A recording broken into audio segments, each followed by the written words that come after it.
I recently played an Avatar-themed Pokémon challenge, and since it was one of the most exciting runs I ever did, I decided to do the second part right away. The goal of this challenge is to become champion while playing as one of the 4 different nations from the show. Each of them has a set of types assigned to it. After Earth, I thought it would make most sense to go with Water next, meaning I'm only allowed to use Pokémon whose primary or secondary type is either Water, Ice, Psychic, or Poison. To make it even harder though, I also made this challenge a hardcore nuzlocke following the rule set on screen right now. Pause if you want to read through it. Hi, I'm Ryo. I like to make games harder than they have to be, and this is my attempt at a hardcore Avatar nuzlocke of Pokémon Platinum. Let's jump right in.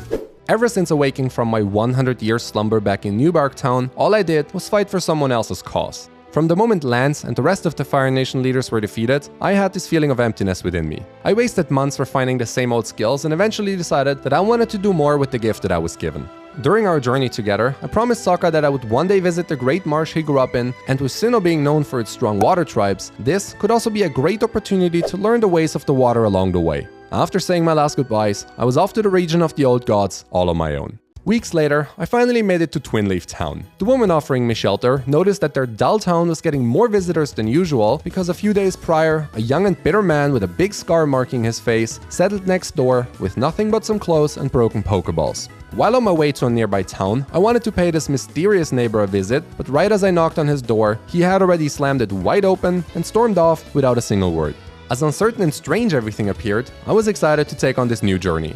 Just outside of town, I then happened to stumble across Watermaster Rowan and his pupil Dawn, who, hearing about my many stories, offered me to join them in training and handed me my very first partner in Korra the Piplup. While going through the basic motions at the many shores surrounding Sandgem Town, I also quickly became friends with a few of the local Pokémon who eagerly wanted to tag along. Meet Naga the Bidoof and Pokey the Magikarp. After many months, I finally mastered the basics of waterbending, and so Rowan suggested that I test my skills in the nearby Orberg village. Being an earthbending town, they might also be able to help me find my place in this foreign world. My journey led me through the beautiful Jubilife village to head to the Orberg gate, where in the grass fields, I stumbled upon Arik the Zubat. Together with my new companion, I then bumped into the town's guards, who weren't really keen on late-night visitors. To prove my prowess, I let my earthbending skills speak for themselves, and the guards were so impressed that they entrusted me their Psyduck Rava to help me on my waterbending journey. After a quick tour in town, I met Orberg's leader Rourke, who was more than familiar with my tales from Johto. Naturally, he didn't want to miss the chance to test the skills of the supposed Avatar, which also conveniently followed the earthbending tradition. Full of confidence, I challenged him to prove my new techniques against an element I was already proficient in, and I lost. His ace was too strong for me to handle, but I wasn't going to give up just yet. Determined to improve, I decided to redo my entire basic training, but this time around, made sure to squeeze every single drop out of the workout. Rowan also told me that the fields outside of Jubilife should have everything I need to face Rourke once again. After a short visit, I eventually found what I was looking for: Kia the Badu. More confident than ever, I approached the young leader once again and challenged him to a rematch. Kia's first opponent was Geodude. She went for a growth, as Rourke only set up Stealth Rocks. Little did he know that I wasn't intending to ever switch out. After a second growth, Geodude hit a Rock Throw which puts Badu in crit range, and so I was forced to switch gears and take it out with a Mega Drain. This also has the fortunate side effect that it heals my Tiny Sprout back to full, which allows her to tank another Rock Throw and wipe Onix off the battlefield with a single crit as well. Rourke then sends in his dreaded ace next. I was sure it would outspeed, but there was no way I could switch, and so I took the risk and went for a Mega Drain. Cranidos for some reason only used Leer, meaning that it too simply gets deleted by Kia's Wrath. After such an impressive display of skill, the excited leader urged me to visit the other Earth clans as well in order to restore their spirits following the decades-long war against the Fire Nation. I wholeheartedly agreed, and so my next destination was Veilstone Village. Shortly after reaching Jubilife, I spotted a crowd gathering around what sounded like a Pokémon battle. Pushing through, I witnessed my elderly master being terrorized by Fire Nation soldiers. So I took matters into my own hands and crushed the grunts that soon fled north. But that encounter shouldn't have existed in the first place. The Fire Nation leaders were defeated. They had no more reason to fight. After checking in on Rowan and Dawn, I pursued the soldiers to the nearby Floroma village. Everything appeared to be normal at first glance, until I bumped into a crying girl just outside of town. Her father, a well-known lore master, was just taken and dragged to a nearby Fire Nation camp.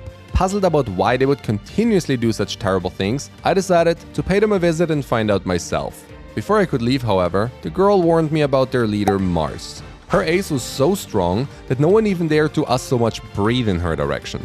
But there was no time for training. Lost in thought about how to beat Mars, I accidentally stepped on something squishy, who turned out to be my next companion, Toza the Shellos. Soon after, I was standing face to face with the feared Fire Nation leader and the imprisoned lore master. I offered to walk away if she would let the men go, but Mars grabbed her Pokeballs instead. He wants you to know that no one can stop us, not even you. Before I could question who she was talking about, I was already forced into battle.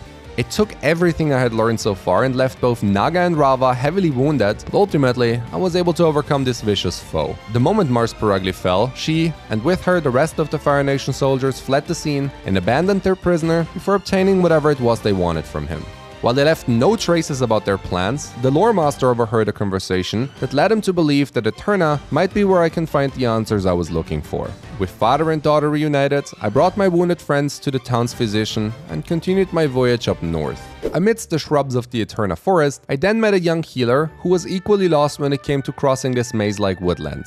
Going through together was most likely our best bet. While fighting the countless bushes in our path, she warned me to not show off my new elemental skills too much around here because the water traps of Sinnoh were extremely proud and territorial. Each of them was led by a descendant of one of the 3 explorers that came to this land many years ago as brothers, only for them to be divided by their greed and envy. This conflict waged ever since. We eventually safely reached the other side of the forest, and I could not believe what was awaiting me there. Eterna was filled with Fire Nation soldiers. I made sure to lay low and quickly came to discover that they weren't a hostile force here. They were guests. Turns out that Gardenia, the youngest and weakest of the 3 current leaders, felt so lost in their territorial war that she accepted help from the worst possible source she could. I desperately tried to convince her that not all hope was lost and that their conflict could be easily resolved peacefully, but she just ignored me. The only option to win her over was to challenge her in a one-on-one battle, but my team definitely wasn't ready for her strong grass types. Learning from my mistakes in Orberg, I took some time to prepare and scouted the area for a surefire way through this.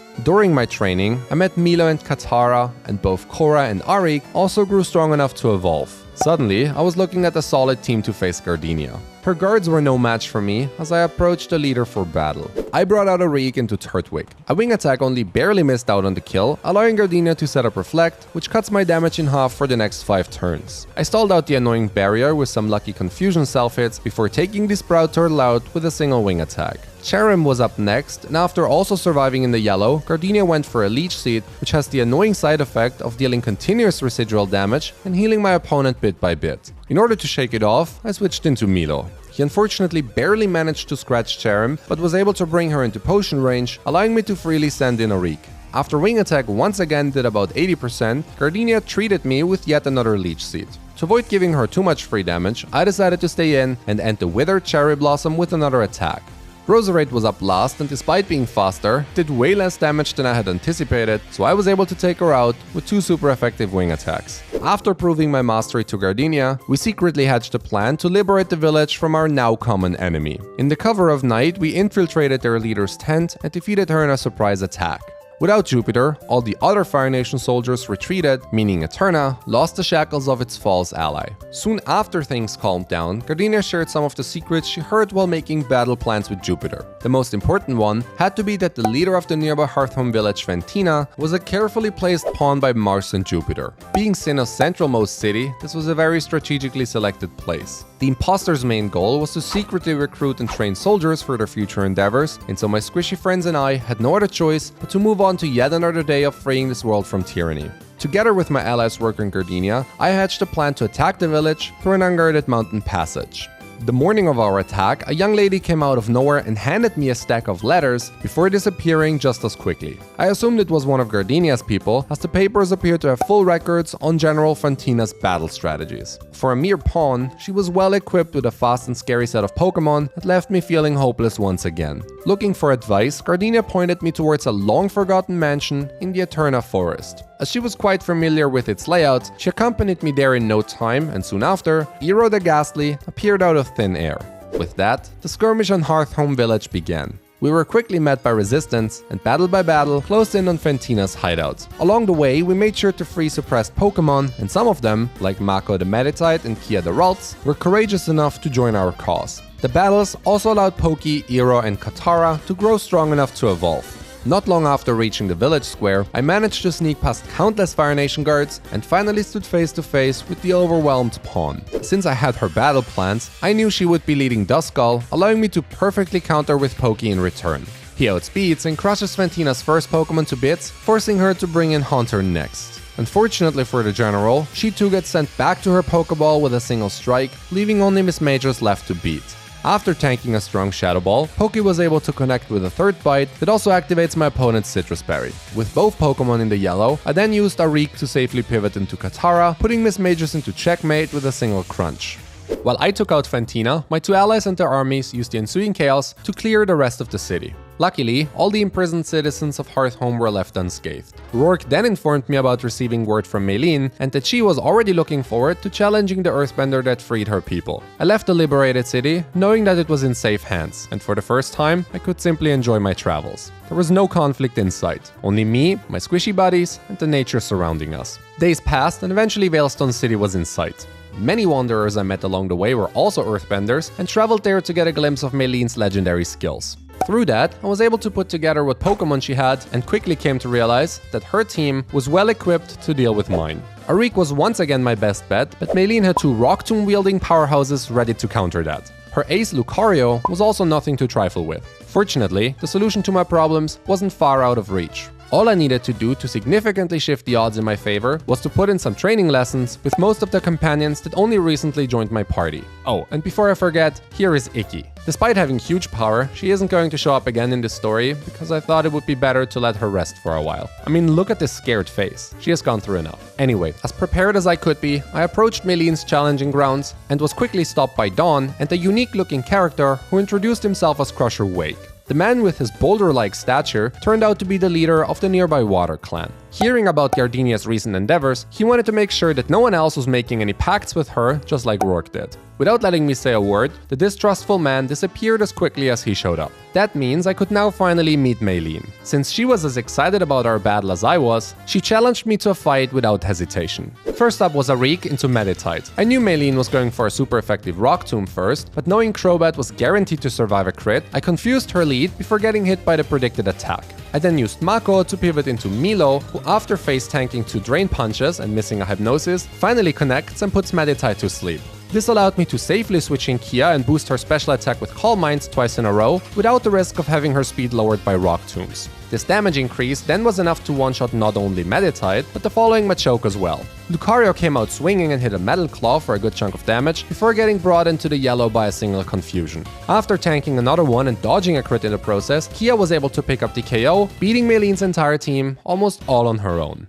Unfortunately, the excitement about this great sparring didn't last too long, as the defeated leader expressed her concern about Wake's visit. The tension between the Water Clans seemed to rise year after year. It had worked with Gardenia before, so why not try and win him over as well? Maybe that could finally put an end to their pointless conflict. The coastal Pastoria village wasn't too far from Veilstone. The second I crossed the village gates, I realized that like Gardenia, Wake wasn't going to trust any random stranger that just barged into his territory. Despite his pride, he appreciates a good display of skill, and so was willing to at least listen to what I had to say if I could overcome his trial and defeat him in combat. While the former was easily completed, defeating Wake's fast and hard-hitting team proved to be a whole other beast to conquer. I had some extraordinary fighters on my side as well, but didn't really have a straightforward answer to his lead and ace due to their decent coverage. I made sure to prepare as best as I could and took on the Crusher himself. Kia was up first into his Gyarados. While I was faster, a 4-time super effective Shockwave unfortunately fell short on the kill, allowing the blue Gummy Noodle to retaliate with a brutal bite. After a Hyper Potion, Gardevoir luckily pulled through and took her opponent down with a crit. Floatzel was up next, and since it clearly was going to outspeed, I went into Pokey to lower the other's damage with Intimidate.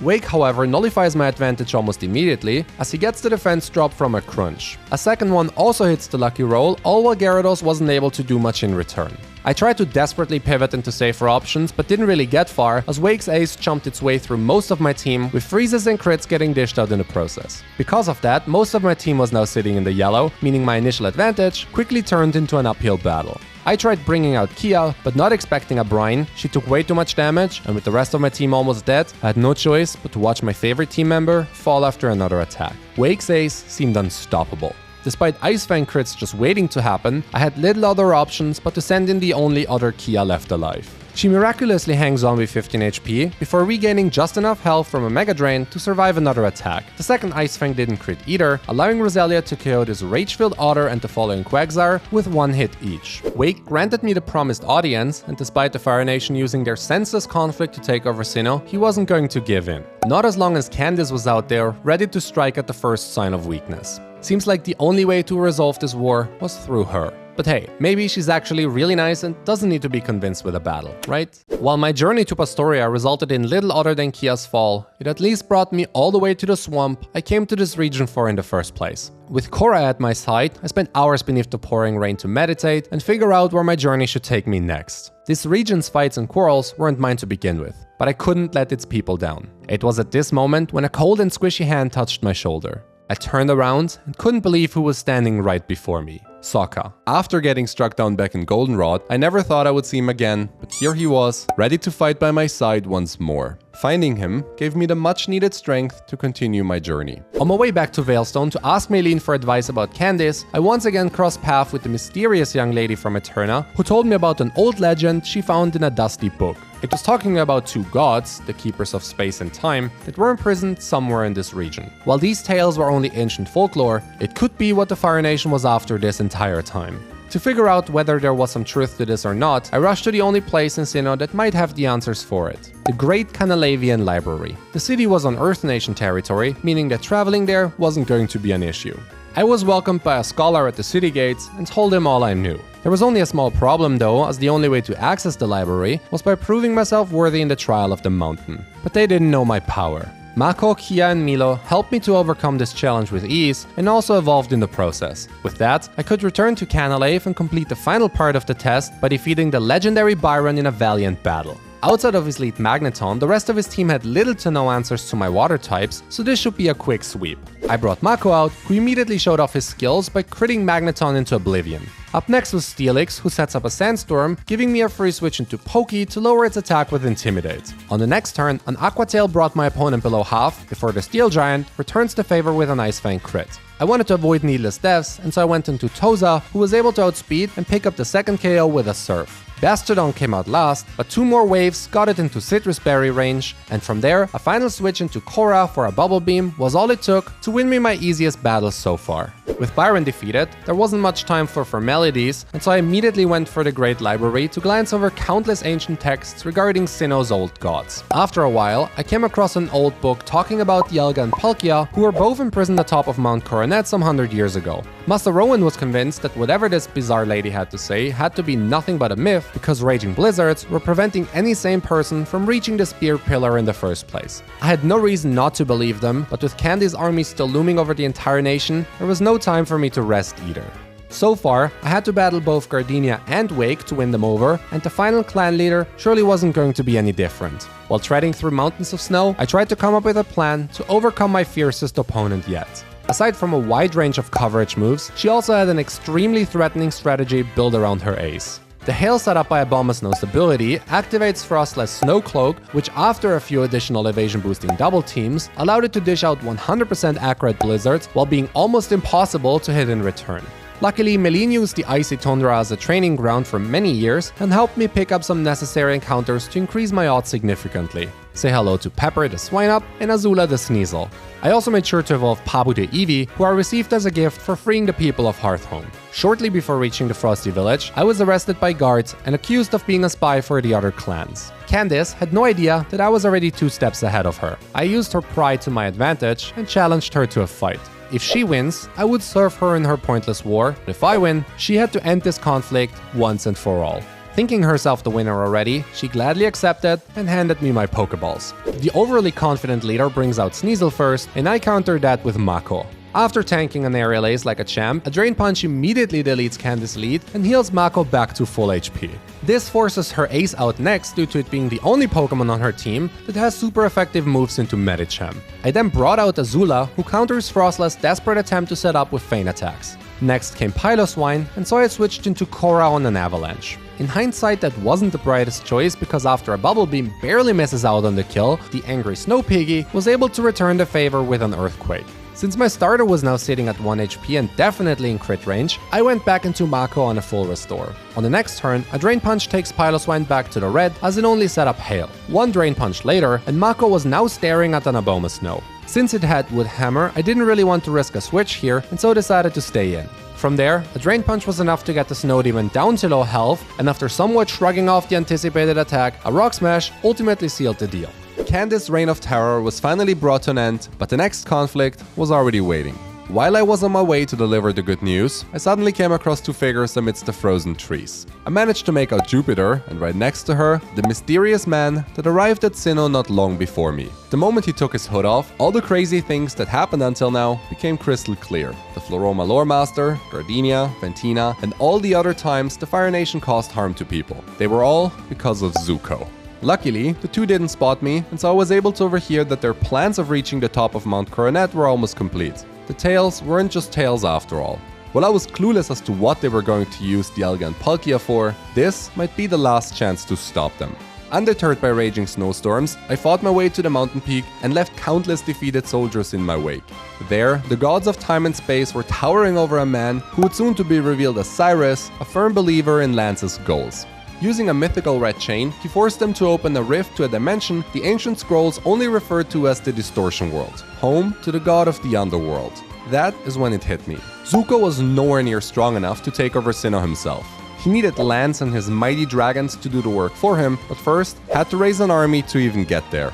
Without thinking twice, I followed Cyrus into the Distortion world and eventually caught up to him seconds before he could summon Giratina and trade his soul for Lance's. I had never seen someone so painfully dedicated to such a cruel cause. Cyrus needed to be stopped or Sinnoh would fall. The first monster to take out was Houndoom. It managed to land a Will-O-Wisp before Toza changed the weather with Rain Dance. After shrugging off a Dark Pulse, a Surf then reduced Houndoom's health to 0, bringing in Gyarados next. Toza's Storm Drain ability made him immune to water-type attacks, meaning Earthquake, Ice Fang, or Giga Impact were Cyrus' only attacking options. Milo resists all of them, and so I switched it in. Unfortunately, the Maniac I was facing was a better fighter than I expected, as I watched my Steel friend's health fall below 50% due to a single waterfall. Predicting another waterfall, I then brought in Korra, who in return baits an Earthquake, which Iroh was completely immune to thanks to his Levitate ability. From there, this monster of a special attacker was able to take Gyarados out in one go. My hubris quickly got humbled as Honchkrow survives a Thunderbolt in the red before evening the odds with a Night Slash, but there was no time to mourn. I had to press on. Azula was up next, and after watching Iroh's progress completely undone by a full restore, she lands a super effective Ice Punch, proving once and for all that Honchkrow just doesn't want to get one-hit KO'd. Luckily, the bird didn't last another turn. Third was Weavile for the mirror matchup, allowing me to safely send in Mako on a guaranteed fakeout. After surviving an Ice Punch, Medicham put his huge power ability to good use and deleted his opponent with a Drain Punch. Crobat was Cyrus' only hope for victory, but its limited moveset would ultimately be his downfall. I swapped in Milo first to easily shrug off an Air Slash and take Crobat to about 20% with an extra sensory. Afraid of a crit, I then went into Korra, who unfortunately missed out on a kill before Cyrus revealed yet another full restore. After some chip damage, a final switch into Azula for an Ice Shard was all it took to secure my victory. Unfortunately, the only way out of this cursed world was through its owner Giratina. With nothing standing in my way, I faced the god of the underworld and with the power of friendship was able to defeat it. I was about to leave as Cyrus realized that everything he had worked for was gone, and so he ran off into the cold and lonely Distortion world, never to be seen again. While I just saved Sinnoh and probably the whole world in the process, there was no time to relax. Through all this, Zuko was nowhere to be seen. He had to be hiding somewhere. After weeks of searching, Earth Nation scouts finally spotted a huge army camp with enough soldiers to take over the region. For the first time in history, all Sinnoh clans worked together to defeat their common enemy. In a relentless battle, they took their land back bit for bit, but the assault wasn't without sacrifice. In a fight against one of the strongest soldiers of Zuko's army, Korra was struck down and had to be brought to safety. After getting my revenge, I stormed the city together with the others, and before I knew it, was standing across Zuko in the halls of his castle. He was the reason this nation and so many of its people had to suffer. Ever since New Bark Town, our stories were intertwined, but one of us was on the wrong side of history, and I was ready to prove with all my might that it wasn't me. This is where it all ends. First up was Jolteon into my old friend Sokka. This electric cat didn't really have a way of doing any significant damage, which was its first and only mistake for the battle, as a single earthquake sent it straight back to its Pokeball. Raichu came out second, but it too followed a very similar fate. Next up was Electivire, and so I used Milo to pivot into Pepper.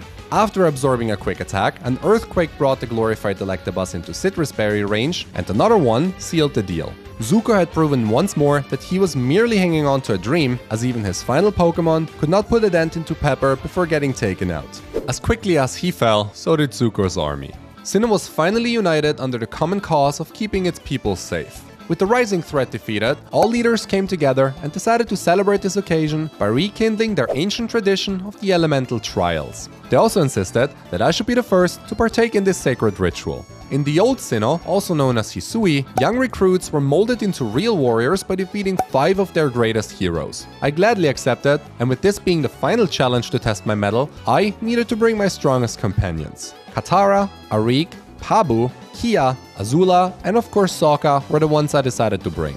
With everything ready to go, I stepped into the Temple of Trials, and the doors closed shut behind me. First up was Airbender champion Aaron. Trust me when I tell you that his team was by far the most difficult and dangerous one to go up against. I trusted my skill, however, and decided to bring Sokka out first. After a double team from the obnoxious Dragonfly, my blue friend luckily still was able to connect with a yawn. One surf miss later, and the hard-to-hit bug was now cozily put to rest, allowing me to freely switch into Azula. She was guaranteed to survive a crit here, meaning it was safe to set up with Sword Stance. Aaron's ace, however, woke up immediately but kept spamming double team, allowing Weavile to try and hit an Ice Punch as many times as she wanted. Eventually, one of them connected and took Yanmega as well as the following Heracross out in one go. Scissor was up third. Azula didn't really have a way of touching it, and so it was back into Sokka on the next Scissor. On the next turn, Yawn connects before I switched into Arik, who despite a full restore, took the upgraded Cypher down while taking minimal damage in return. Fourth was Drapion. A switch into Katara allowed me to shrug off the incoming Ice Fang, and after exchanging 2 Waterfalls for 2 much stronger cross poisons, she was way too low to stay in. I brought out Pabu, who not only tanked the attacks much better, but also hit a Blizzard for a clean takedown. The final Vespiquen simply fell to a Blizzard crit. This brings me to Earthbending champion Bertha next. Her old age didn't catch me off guard, as it meant that she had at least quadruple my experience. However, my team was well prepared for what was about to happen.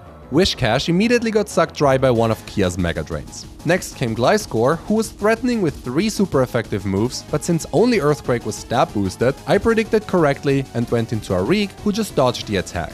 Expecting Ice or Thunderfang next, I then brought out Sokka, who absorbs the attack, tanks an Earthquake, and hits a Yawn. It was back into Arik to dodge the incoming damage once again, before Bertha's Sleepy Vampire allowed me to freely send in Azula. After a Sword Stance, it was pretty much over for the old lady, as it took only 1 Ice Punch each to take out her entire remaining team. Third came the Firebender champion Flint. Don't worry, he's one of the good guys. He leads the battle with his Houndoom, and I was Sokka. On the first turn, the Hellhound went for a Sunny Day, allowing me to basically get in a Yawn for free. Quagsire then easily tanked the Dark Pulse and set up Rain to not only boost the damage of Water-type moves, but also conveniently double Katara's speed thanks to her Swift Swim ability. With my opponent asleep, I could now switch her in for free, and Houndoom, Infernape, Rapidash, Bagmordar, and the final Flareon all stood no chance against the Rain-boosted Waterfalls. The final element was water. I would love to tell you that the fight against Champion Lucian posed any challenge, but all I needed to do was to once again wait for Sokka to connect with a Yawn and bring out Azula to set up 3 Sword Stands. Mr. Mime actually woke up after the final one and was able to hit Weavile into the yellow, but the damage was already done. Azula was way too fast, and so 5 Night Slashes later, there was only one opponent left to overcome. So far, I had been prepared for every single element and challenger they sent my way, but I was not ready for who I was going to face next. It was the Floroma Lore Master's oldest daughter, Cynthia, who was aiding me on my journey this entire time. Let's see if I got what it takes to beat her. The moment I was about to start the fight, all my companions jumped out of their Pokeballs. We got this far as a team, and we were going to finish as one. This was it, the final hero to beat. Cynthia started out strong with her Spiritomb, and I yet again went with Sokka for the usual strategy. After getting hit by a Shadow Ball, my friend-shaped Salamander connected with a Yawn before getting crit back to his Pokeball. Similar to the other champions, Cynthia had nothing to stop Azula. With Spiritomb asleep, she was able to set up 2 sword stands before picking up an easy KO. Lucario then fell to a Rock Smash, and both Togekiss and Garchomp followed its fate after an Ice Punch. Next up was Milotic, but it too stood no chance against the hard-hitting blows. Last for Cynthia was Roserade. In an attempt to make this a team effort, I went into a Reek on a Toxic and confused the Pretty Flower before going back into Azula to bait another one. I then send out Pabu, who tanks a Sludge Bomb before hitting one last Blizzard to win me the battle, and with it, the Elemental Trials.